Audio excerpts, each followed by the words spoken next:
Oh, yeah.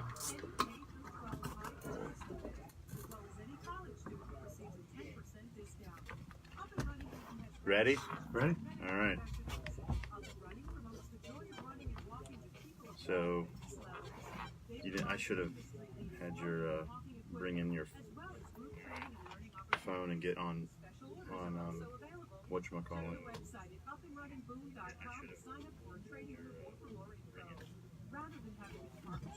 You want my phone?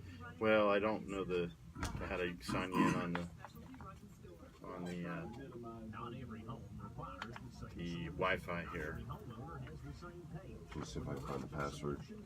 So you could just watch it, and you could see, because look, this is what people are seeing on Facebook, and people can ask questions here but I can tell you if they do. Or you can sit like close to me like this. It's up to you. Just kind of. I can see. I really don't need to see my face. Well, we want to see you. All right, y'all got the weather, and then the open's gonna hit. So Okay. about 30 seconds till the open. We got an opening even. It's professional. Morning, Facebook. There's Patty and Todd and Margaret and Jamie is all watching right now. We got an audience of 5, my friend, but I'm one of them, so it's only really 4. Say hi to everybody, James. Hi, everybody. All right, here's the open. I've had advice given to me, but it was confusing and didn't really work. Recovery Talk helps me help a friend. I like it. You can call in and talk about your problems. They offer All right, solutions. 15, That's what I was looking for. Recovery Talk helped. Have a problem? 10 seconds. Know someone who does? Call us. 828-262-1567. We go. This is Recovery Talk on WATA.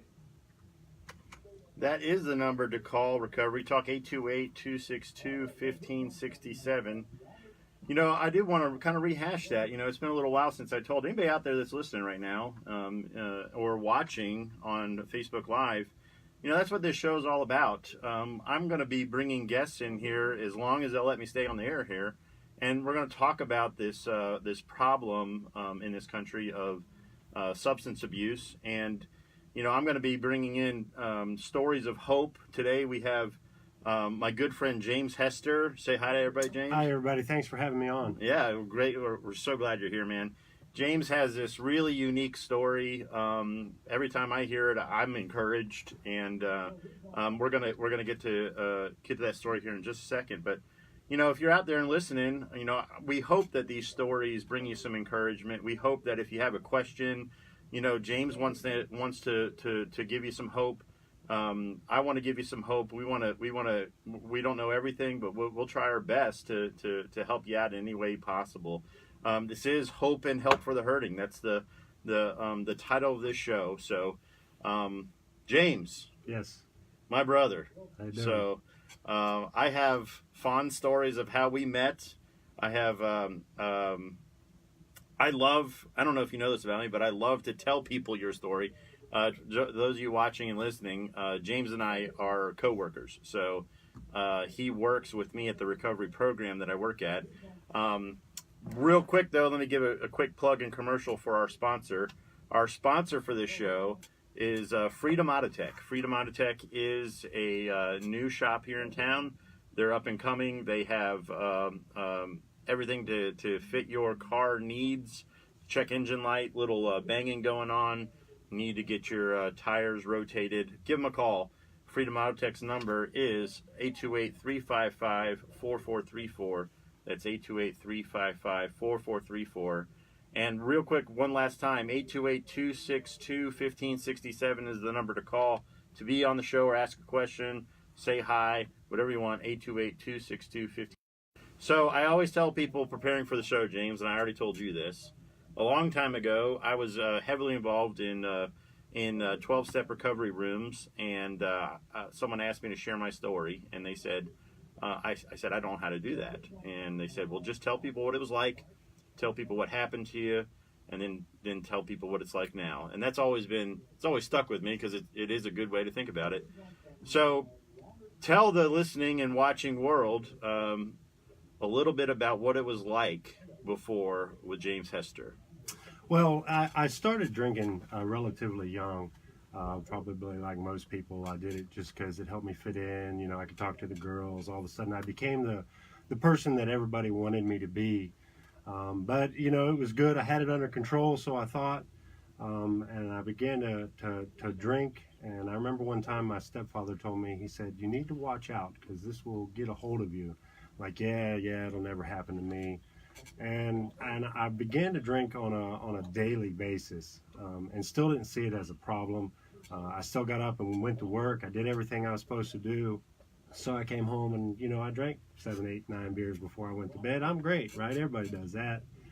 And I ended up in a point where I almost couldn't function unless I had it. Like, I couldn't sleep right. I didn't know what to do with my time. I started feeling not right. And I just began to go to it now as more of a comfort. And it became more my life than I ever thought it was going to be. But for the most part, I still didn't see it as a problem. It wasn't until it started costing me jobs that I began to realize, okay, I got a problem. I would start to drink and stay up all night, and then I wouldn't be able to show up for work. And, you know, employers won't take that too long, and then they're going to let you go. And that's the lifestyle that I began to live. And all of a sudden I wasn't able to support myself because I was going through stuff like that. And that was the first time I realized, okay, there's an issue here, and then I needed help.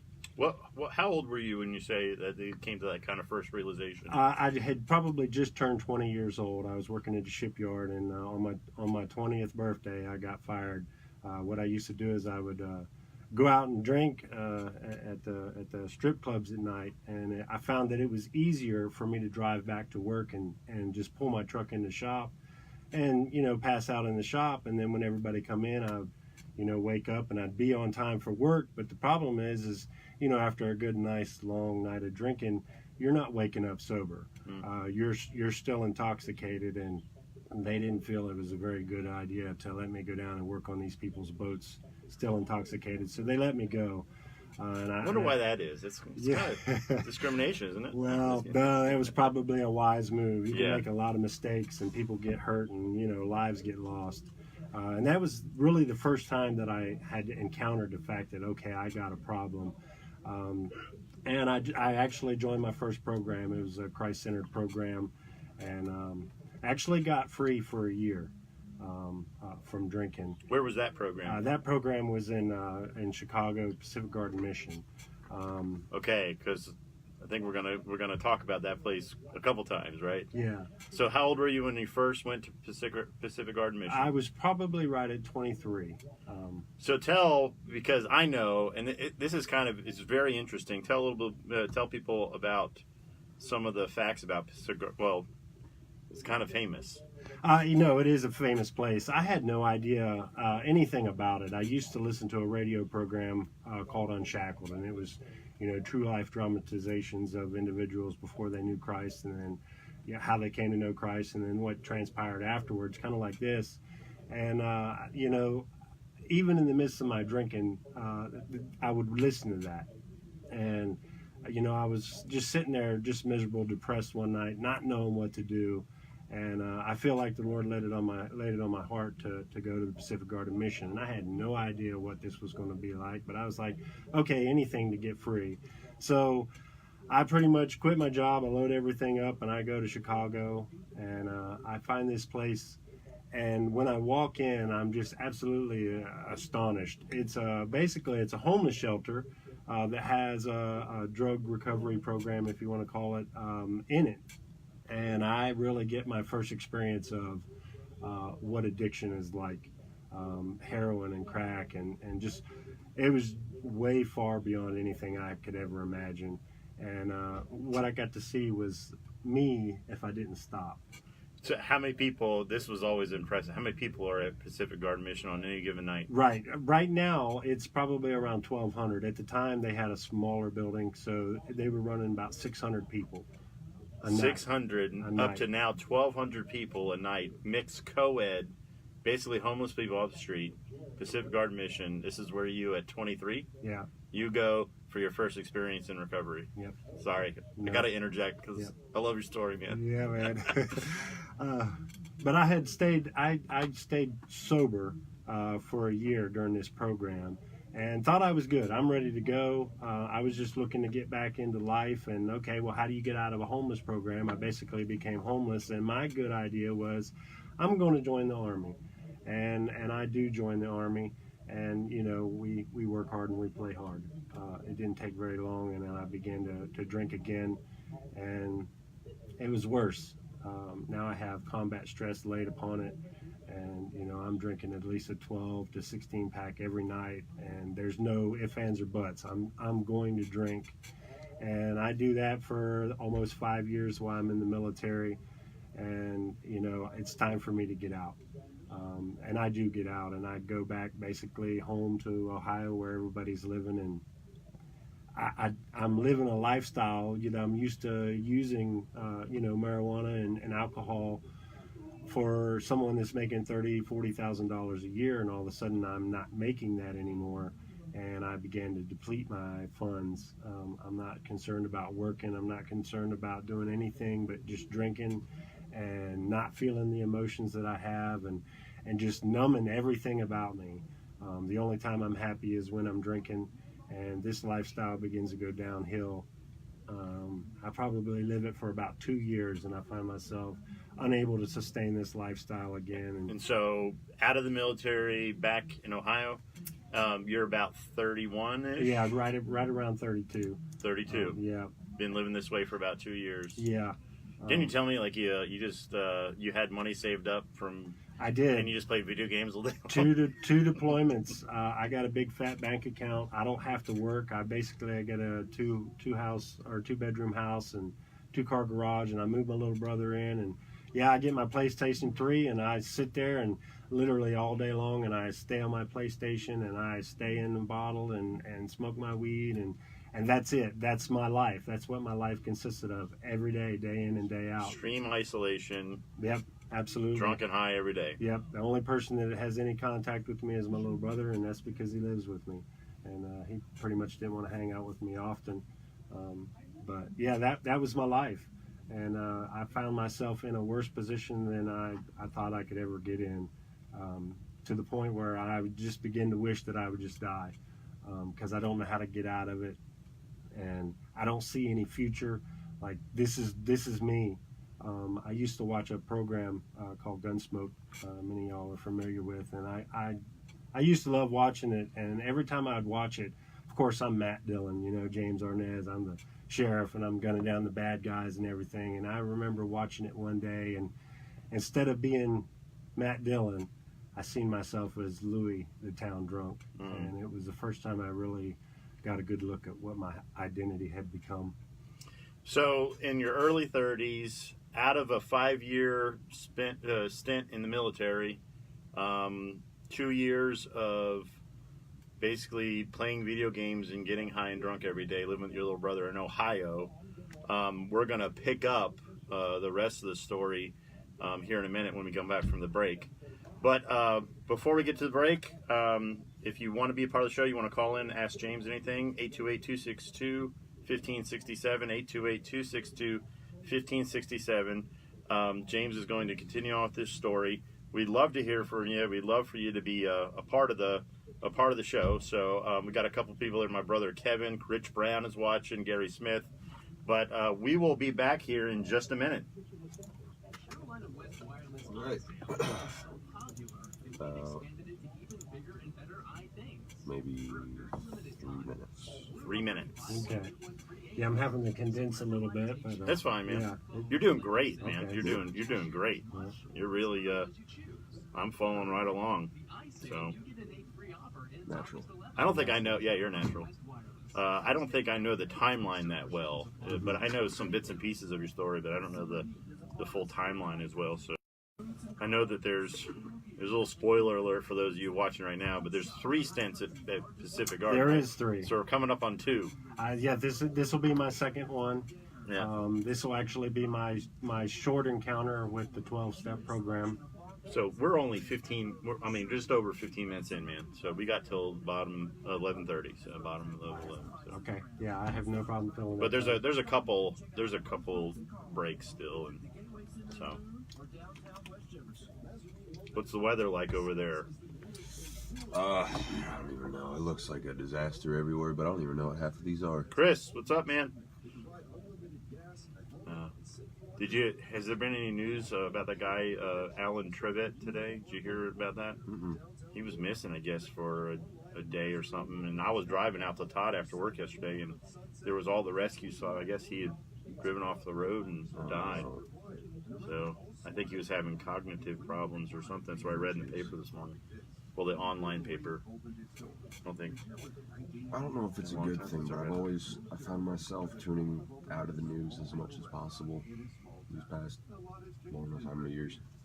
Like, if in my mind, if I really need to hear about it, you will. Someone will tell me. Until that point, I'm going through a step down process right now because we moved to Deep Gap, my wife and I, probably around right when I first started doing the show, and where we live, there's no cable service. You have to get satellite and everything, and we just have decided not to. So we don't have anything but our phones. That's it. My dad used to, while I was in high school, I'd come home and he'd either pick me up from school and he'd be listening to talk news, or after dinner he'd be watching the news nonstop. I'm just like, and I would come home from college and be the same thing. I'd be like, this is too much. Like, I'm hearing people complain about it all the time. It's all toxic. I'm learning about things, sure. Yeah. I'm like, it's just making me nauseous. I don't want to deal with it. I'm a news junkie, though. I'm pretty addicted to it. I think I just got burned out from exposure. Secondhand exposure is too much. Hey, Terry. Got a minute? Got a minute. Coming back on in a minute. Stick with us.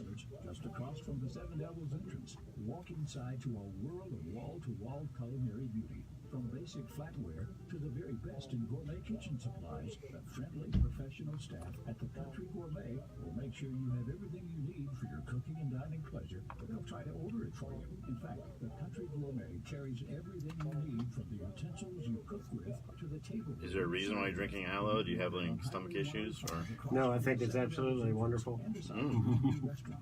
I figure if it's that good on your skin, it's got to be great in your belly. They say it's great for you. So. They sell this gallon stuff. It's aloe water or something. Mm-hmm. It's in Bare Essentials. My brother swears by it. It's like $40 or something. Yeah. And you drink like a shot of it every day in the morning and the evening. Says it'll just completely fix everything. That's right. So 10 seconds, y'all. It's like duct tape. 10 seconds. We're going 5, 4, 3, 2. We're back with Recovery Talk. We got our friend James Hester. Recovery Talk is a radio program bringing hope and help for the hurting. And to be a part of it, just give us a call, 828-262-1567. That's the number to call in if you would like to ask a question or just say hi. Freedom Auto Tech is the official sponsor of this show, and they're ready to service all your auto needs. 828-355-4434. That's 828-355-4434. So 32 years old, 2 years of video games, drinking, isolation. Just finished a 5-year stint in the military. Well, 2 years before this. So that's where we left off. Pick it back up, my friend. Okay, so pretty much hopeless. I just don't know what to do. And I began to reach out, and being as I had prior military service, they told me to go to the VA. So I did, because I know I'm dealing with some PTSD issues, and I go, and they're like, yeah, we got this 30-day program. Why don't you go over here and you get into this? And I was like, okay, I'll give it a shot. And I go in there, and basically I talk to this, I guess he's a physician, and he's like, let me give you these pills to help you get off. And my first question is, so are they narcotic? He's like, yeah. I said, well, I'm not doing that. And he thought that was kind of strange, but I didn't want to replace one substance with another substance. So I decided not to do that, and they began to make me go to AA meetings. And I go in there, and it's my first experience. And what I began to encounter is they didn't like it that I talked about Jesus all the time, because that was what I remembered that had set me free. So they began to talk higher powers, and they began to tell me about all these things I needed to do. But the problem was I didn't have the motivation to do any of these things. And they're talking about all these triggers and everything, and people to stay away from. And the problem is I was my biggest trigger. So wherever I go, I'm going with me. And the fact is I really didn't want to stop drinking. I just wanted to stop having all the consequences that I was receiving from drinking. And I couldn't distinguish the difference. So I go there and I last, I don't know, about a week. It's inpatient. And Hey, real quick, we got someone calling in real quick. Can you pause? Sure. Welcome to Recovery Talk. Hello.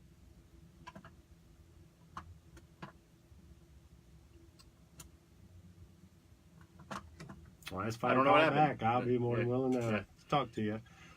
But I last about a week there, and I realized I don't want to be in this type of program, and I leave out and I go right back into the same environment. And I remember I was standing in my laundry room one day and came as close to crying as I can. Had a tear in my eye, and I just felt like there was just nothing I can do. And the thought came into my heart, go back to Pacific Garden Mission. I was like, man, I've already done this. What are they going to tell me new that I haven't already experienced? But the pain of living there, and I began to have anxiety attacks, and I was afraid to drive because I didn't know if I was going to pass out and cause an accident. My parents had come over and they had talked to me because they were really beginning to worry about me because they knew I just drank all the time.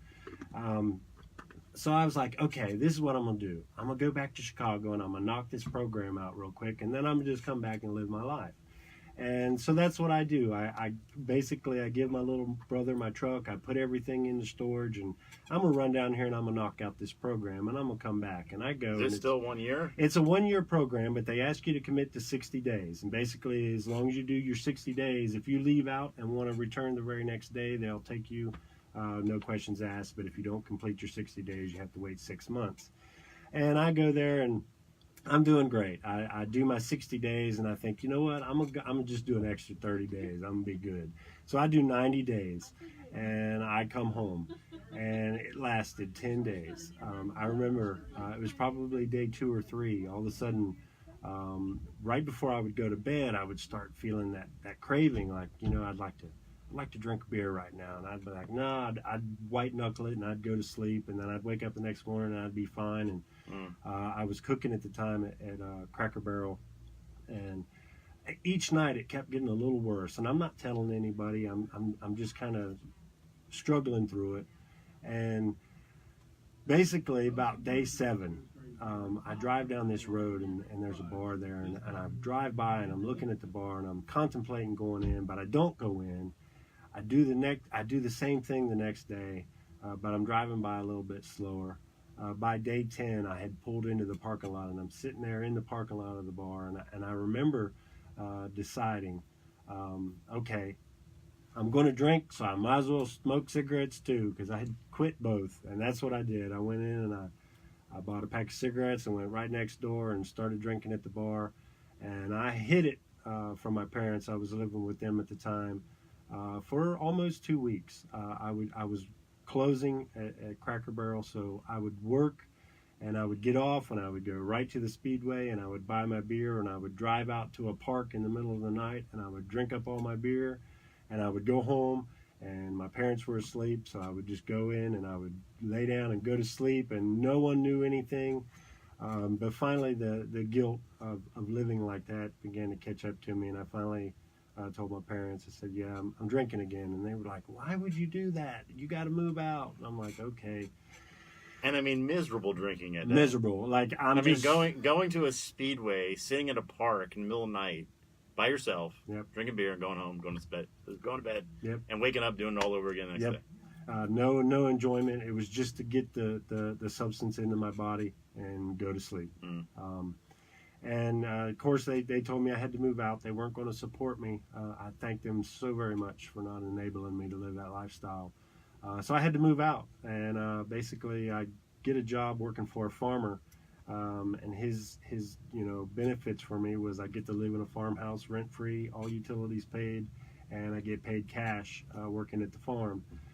So real quick, let me just highlight that for those of you listening, watching. People ask this question all the time about tough love. Your parents said, "Look, if you're going to choose to live like that, you can't live here. We're not going to support that." And what did you just say? I thank them today. I do. For that. I do. They could have loved me right to death. If they would have enabled me to keep on drinking, I probably would have died. It's not the end of your time in substance abuse, but no, you look back on that saying that was a good thing my parents did. Absolutely. I just wanted you to hear that in the audience, those of you watching and listening. Yeah, absolutely. Because you're still under the delusion that you're fine, as long as you can still maintain some type of a semblance of normality, and make all your little ends meet. You're good. But it's not until you're confronted with the fact that, okay, I'm in trouble, I can't do this, that you change from not wanting the consequences of using to actually not wanting to use anymore. And it was a big difference. So I end up going to work for this farmer, and unfortunately it doesn't enable me to continue to use my substance. I'm getting paid cash. I have no utilities or no rent, so all my money is basically going into my alcohol, my cigarettes, and gas for my truck. Basically, I'm going days without eating, and the problem is I'm not even getting hungry anymore. Everything I'm consuming is liquid. If you would have bought me a Happy Meal, I might have been able to eat half a cheeseburger, and I would have been stuffed to the brim. And I do not recognize the fact that I'm in as serious a trouble as I am. I've always been a hard worker. Everybody at the farm, I'm out working them. He's pleased with the job I'm doing, but little does he know that I go home and I drink myself unconscious every single night. And how old were you by this point? This time I'm probably 35, 36. So mid-30s. Yeah. That's how I begin to live. But unfortunately, with the habit that I had, the money that I was making still wasn't enough. I was not able to feed myself. I was beginning not able to put gas in my truck. And what really began to break me is what I would do is I would put as much money in my truck as I could.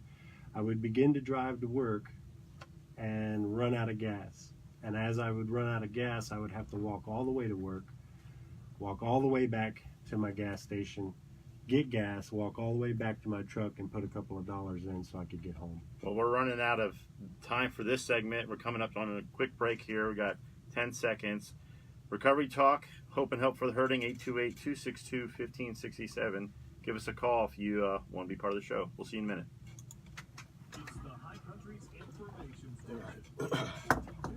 I have no idea what happened with that phone call. Yeah, that was weird.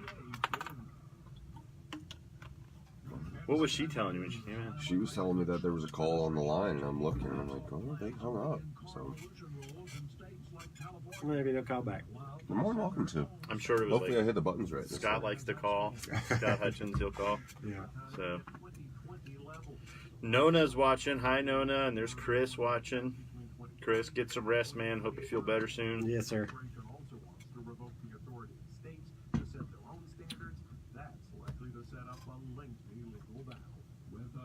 How long is this break? So we got about 5 minutes for news, and then the weather. That was the big one. Big break, everybody. Yeah, about So- 6 minutes. So, yeah, yeah. Well, this is the big turn. This is the big turn. Right. So I don't remember exactly. You're about to go back to Pacific Garden. third time. I thought you. Did we talk about you going back a second time? Yeah. You went 90 days. So okay. Yeah, we're further along the story than I thought. Look at that. So were you in Ohio for all this? Is that right? No, I've done a lot of moving around. Okay. Yeah, but for some of it. Okay. Ohio, Chicago, Virginia. Oh, wow. Yeah, I've actually been in every state except for Hawaii, and in 7 countries total. Wow. So yeah, I've done a lot of traveling. That's a tour right there. And Justin. Different school boards has filed a lawsuit in Wake County Superior Court. That lawsuit names various state agencies. Your old buddy Ethan's probably waiting to see you. I'm going to go pick him up as soon as we're done.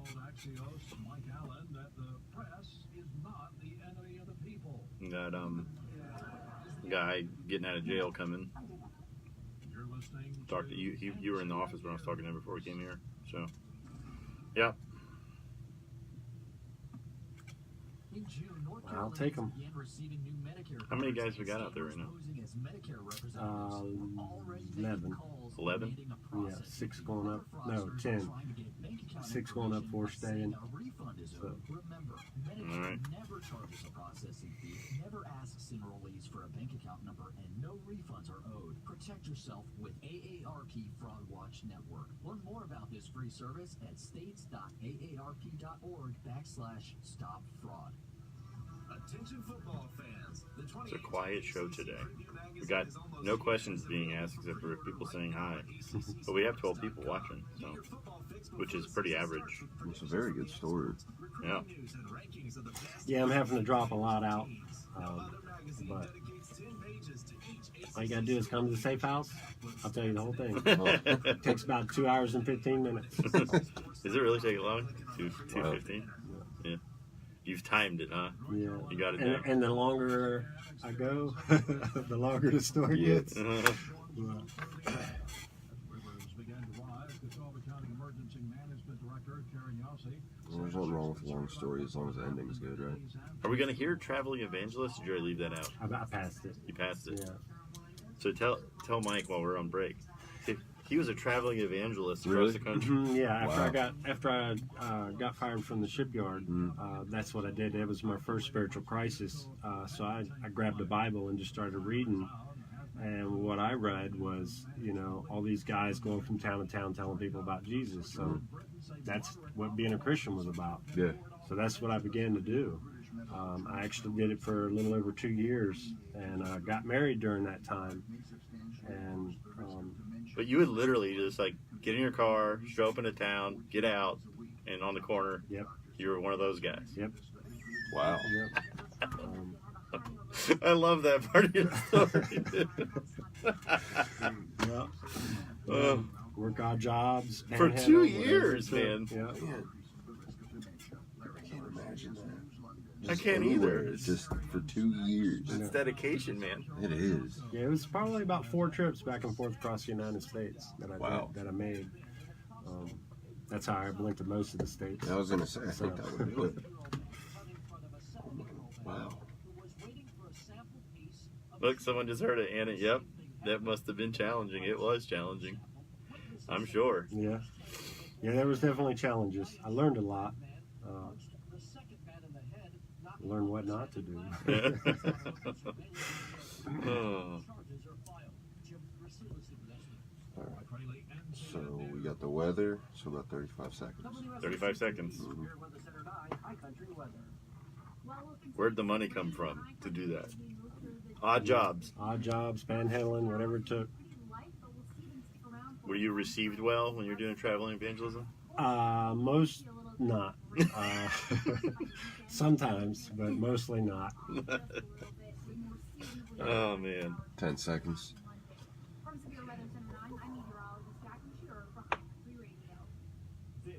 We're going 3, 2.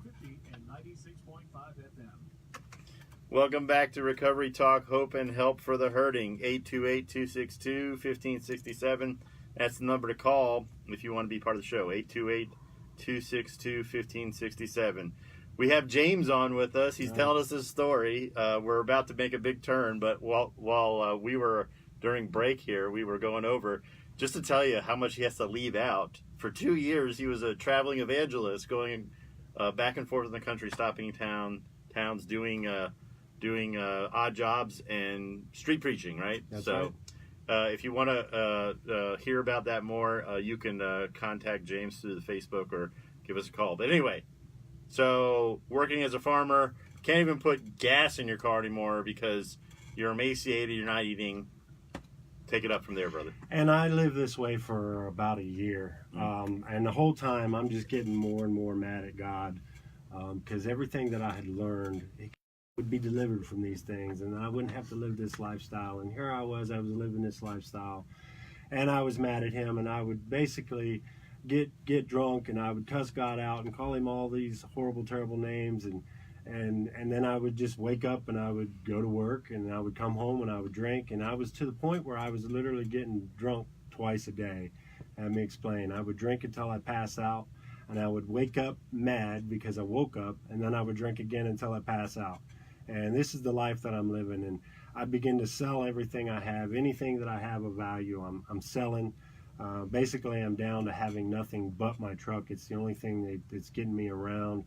And you know, I just don't know what to do, and I'm really on the inside. I just wish I would not wake up again. I don't want to live this life, but there is no hope. I just don't ever see myself being able to get out of this.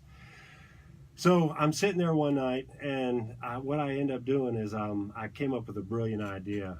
I'll buy a dozen eggs. I'll boil these eggs, and then I'll have boiled eggs to eat throughout, the week. That's how I'll feed myself.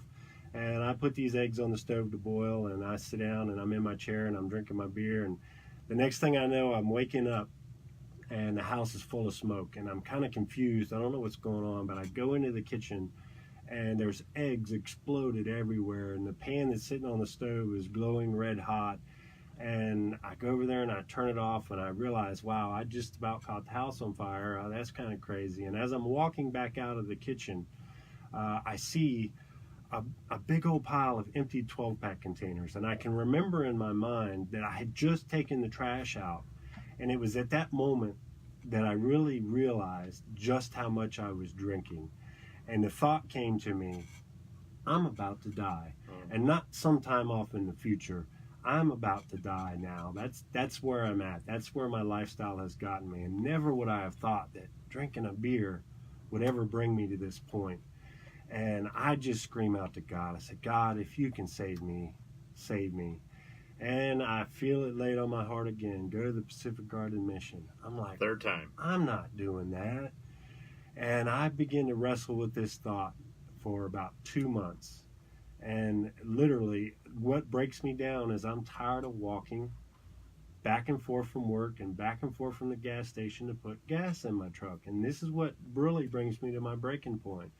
So I'm like, okay, I'll do it. So the only thing I have left of value is my truck. And I offer to sell it to the farmer that I'm working for. And it's probably an $8,000 truck at the time. And he gives me $4,000 cash for it. And now I have a problem. I have $4,000 cash in my pocket. So I'm pretty much go to the airport, and I make it to the motel beside the airport. And I stay there for almost 2 weeks, just drinking and drinking and drinking and drinking and drinking. And I finally realized if I do not leave, I'm not even going to have enough money to get back to Chicago. So I leave and I go back to Chicago. And I'm walking up to the Pacific Garden Mission. They have a new building now, and I'm walking up to it. And as I walk up to it, I remember saying, I'm not ready yet. And I walk past it, and I go down to one of the, it's actually a Best Western downtown Chicago. And it's expensive. It's like $150 a night. And I stay there for 3 more nights. And my money is pretty much gone. I wake up, and I have $30 left in my pocket. And I'm not about to become street homeless. So I said, okay, I'll go. And I go, and this is the 3rd time. And, my pride's fighting me. I don't want to go in here. And I go in here, and I sit down in front of this man. And he's like, hey, you're a veteran around here. How long are you going to stay this time? I said, well, until the Lord tells me otherwise. And I don't know what was the big motivating factor or what actually transpired when I said that. But I felt something break on the inside.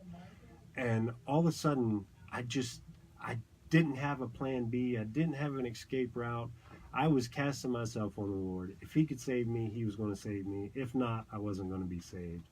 And I began to do the program the way the program is designed to be done. It's not the program itself.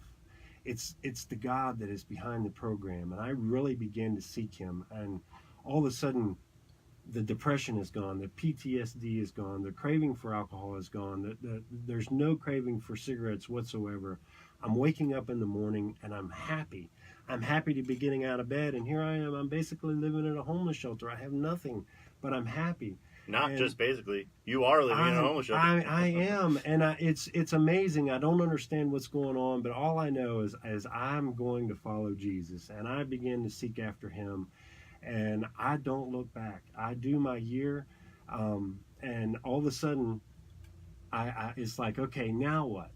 And now he basically says, well, go to Bible college. Well, he had told me to go to Bible college after I graduated the Pacific Garden Mission the first time. And I said, no, my good idea was I'm going to join the Army. That's what I'm going to do. And he asked me to go to Bible college this time. And I say yes. I have learned not to say no to God. It never turns out well. And I go to Bible college. And How old were you when this? This I am 37. 37. 37 years old. And I didn't even finish high school. I dropped out of high school and went and got a GED because I love school so much. And here I am asked to go to college, and I'm in over my head. And you know, I begin to go, and I remember it was as I was going to school one day. One of the big things is I didn't care if there was a cigarette on the ground in my past and I didn't have any cigarettes. I would pick that bad boy up and I would smoke it. I don't care who threw it down there, what disease they had. And I was walking through the platform after getting off the L, and the first thing I noticed is there's this girl, this woman, walking in front of me, fixing to go up the steps. And this isn't a short skirt. She has on a long shirt. This is what she has on, and she's beginning to walk up the steps. And in my heart, I'm like, I'm not even going to follow her up there. I went around to the other side, even though it was going to bring me up on the wrong side of the street.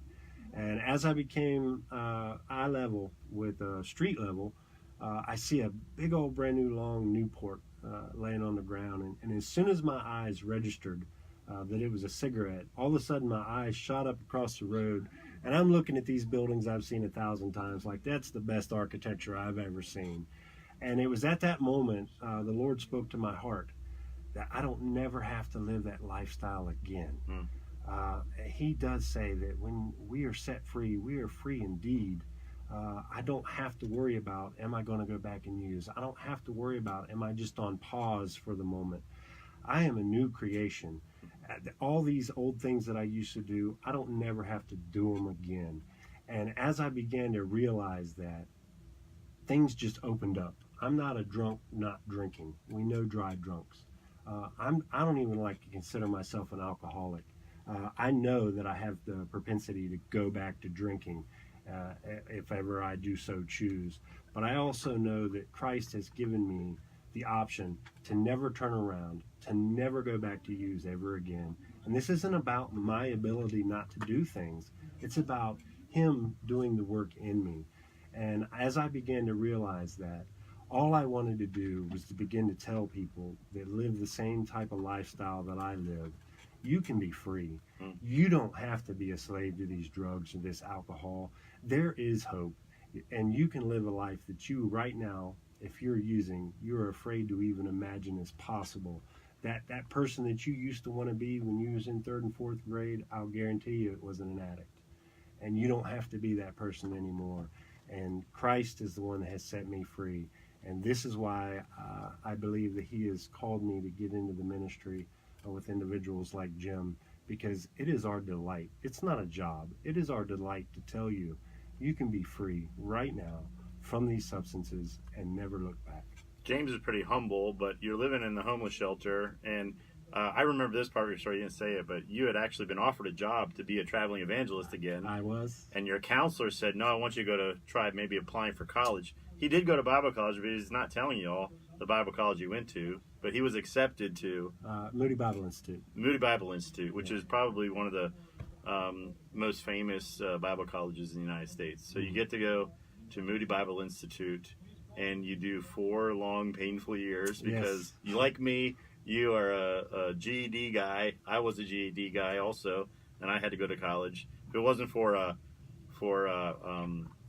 spell check and for That's Word, right. I don't think I ever would have gotten through college. That's right. So and now they have those things where you can just like speak into a microphone and it types it for you. I wish I had. I think they had some first versions of that when I was in school, but man, that would have made things a lot easier because I hate typing. I hate writing papers. But so you instead of going on, and you actually lived in the Pacific Garden Mission for your first year or so while you were going to school, right? Correct. Yeah, my whole stint there was 2.5 years. 1 year in the program, and then 1.5 years while I was actually going to college. Then you moved out, and you got to stay in like a pastor's quarters of a church or something like that. Correct. Yeah, I moved in with my pastor, and I finished up in my college there. it was a wonderful experience. It gave me the ability to begin to stretch those freedom muscles. So we're coming up on a break. Got 10 seconds. But we're coming back. We're going to hear the end of this story, what James's life is like now. But give us a call if you want to be part of the show. We'll see you in a minute. This will be the final stretch, I think, man, right? Yeah. Yeah. So this is it, man. 11:30. So you'll come back with like 12 minutes or something? Yeah, so we should be back in, we got about 2 minutes. So. Yeah, I'm just going to tell him about here now. Yeah, man. What he's doing. So interject if you need. Well, why don't you tell them how you got here? So that's an interesting story. Yeah, I will. I will do that. Yeah. You don't have to tell them that I was a jerk to you. I'm telling them all of it. You don't have to tell them I was a big jerk. No, But I will tell them. It is funny. I tell everybody that comes in. Yeah, and it's great. I tried to talk you out of it. Yeah. It was really not anything personal. It was everything that was going on in my life at that moment. I was just like, I can't deal with an intern. Give me a break. All right, we got about a minute.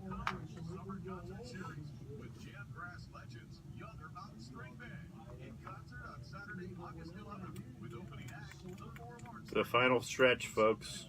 So those of you that stuck with us, we still got 11 people watching. So thanks for staying with the show and passing around to all your friends. Invite people to like the page Recovery Talk because we get more and more audience and it gets more popular. There's a phone call. I will patch them through.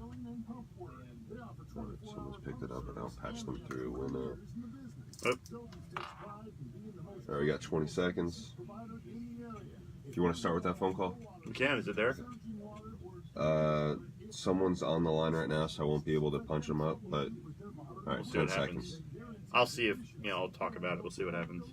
I'll just wave when we're ready to take it. All right, here we go. In 3, 2.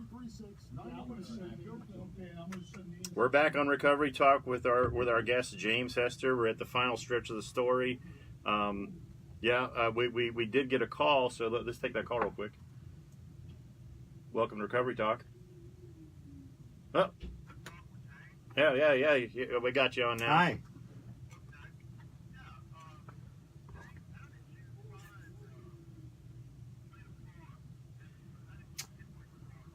It's interesting. That's exactly what we're fixing to talk about here in this last segment. Perfect question, perfect time. Thanks for calling in. Okay, Great. The All question was, for those of you on the audience, he wants to know how he got involved with Freedom Farm, where he works now. We're getting into that story right now. Go That's ahead. right. So I finished Bible college. Actually, I'm in my junior year, and we got to do an internship to complete. And, I've always wanted to do this type of ministry.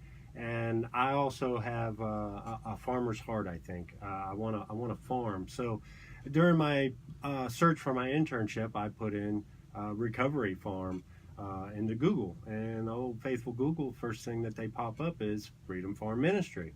I'm like, okay, I get on the website and I listen to the testimonies and I look at the doctrinal statement. I'm like, okay, let me call these people. So I call and Jim answers the phone and I said, hey, I'm James Hester. I'm a student here at the Moody Bible Institute and I need to do an internship for the summer. And I was wondering if I could come down there. No, we don't do anything like that here. I'm like, okay, well, I've always wanted to be a farmer and I thought maybe I could get into ministry. We don't even grow anything here. I think we might grow some flowers. We don't do anything like that here. I'm like, okay. I said, well, I would really like to come and serve. Jim's like, well, we've never had an internship here before. I said, well, if I talk to my professors and they don't mind, would you be willing to talk about it? He said, well, you can talk to them. I was like, okay, thank you for your time, and I hang up. And pretty much in my mind, I'm thinking, okay, wow, this option is shot up. And I begin to do more searches, and I'm not really finding anything. I don't have a plan B. And I go ahead and I talk to my professors, and they're like, oh, yeah, that's fine that they've never done an internship. Here, just give him this paper to read and make sure that they can fulfill these requirements, and you're more than welcome to do it. I was like, okay. So I reluctantly, I called Jim back, and I'm like, hey, I talked to my professors, and they said it was fine. I got some criteria here that might need to be met. Would you be willing to read it? He's like, yeah, you can send it to me in an email, but I just don't think this is a place for an intern.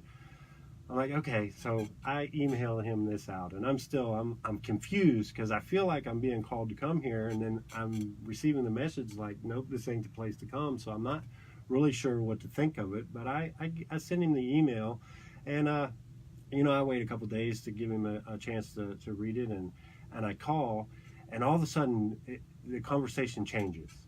He's like, I've talked to the board about it, and I think this is a good idea. We're not going to pay you, but you can come up here, and I'm not going to hold your hand, but if you want to come up here, you can come on up here. I'm like, well, great. The door's open. I'm going to come. So The only thing that's going through my mind is that you better not ask me to tell you what to do. If you want to come and find something here, come on. But I'm not giving anything but a place to sleep and some food. And that's it, and that was fine. I come on up here, and I'm excited. I come up here and I serve a 6-week internship, and I just love the whole thing about it. The 6 weeks is up, and it's time for me to go back to Chicago. And I'm like, yeah, okay, bye. And as far as I'm concerned, Freedom Farm Ministry is in my rearview mirror. I'm not thinking about Boone or Creston or Freedom Farm ever again. It was fun for a moment. And At the end of that 6 weeks, we did shake hands, and I did say I appreciated it. He did. So I go on back, and I finish up my senior year. Actually, I'm in the end of my first semester of my senior year, and it's time to start sending out applications and everything and resumes, and I'm sending them all out. And I got a few people that are interested in me, and all of a sudden that same little voice comes, why don't you call Freedom Farm? I'm like, okay, I'll call, see what they're up to. And I called Jim, and I let him know, hey, I'm fixing to graduate. And he's like, hey, the guy that's running restoration just came to me today and said he's wanting to quit, so I got a spot for you. We don't offer much, but you know what we do here. And I'm like, okay, well, how about we pray about it? Because I'm in my heart, I'm thinking, I don't know that I want to go back to Creston, but we'll pray about it.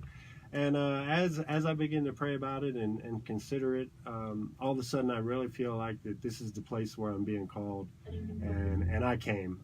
Like I said, I've learned not to say no to God, and He's really showed up for me while I've been here. One of the biggest things is I get to give back to people that have been in the same situation as me, and it's what keeps me motivated. As these guys come in here, I see me. I see the way I was. And it prevents me from ever getting some type of ideology that I can go back and have a beer. I can't, not a little bit. I don't even like to use alcohol in my mouthwash. I am free, and I choose never to go back in that direction again. And I know through Christ, I don't never have to go back that way. And this is the message that here at Freedom Farm we give. You can be set free. You do not have to live this lifestyle anymore. And it is my privilege to work alongside these guys and to share this message, even with y'all that are listening. So this stint of freedom, we'll call it freedom instead of, it is sobriety, but it's also freedom. Correct. Started how long ago? How long you've been consistently free? Just over 6 years. 6 years. Yeah. And you've been with us for over a year now. Correct.